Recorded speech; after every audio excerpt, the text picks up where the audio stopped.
because lempi esikuyona idinga i-unit ma comrade and ngeke size sinqobe if singazwani. La nikhona emakhoneni khulumani nishumayela ivangeli lokuthi umhlaba owethu siyawudinga ukuthi kube umhlaba kuthini. Mase sithi futhi ama criminals wonke asevelile ukuthi ama criminals awaboshwe phela. Umthetho awungaserve kubantu abathize kuphela, kwabanye abantu umthetho usayida nabo, because ithi into no one is above the law. So if into isho kanjalo ithi no one is above the law, that means uRamaphosa is not above the law. Kwenzeka kanjalo uRamaphosa up until today akakatshajwa ngecala lamadola.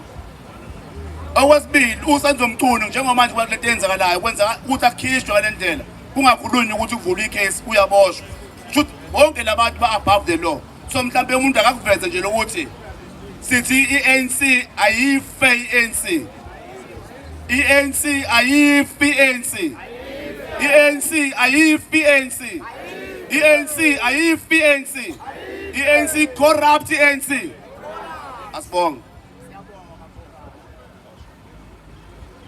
Sicela coordinator Mandlanduna usondele.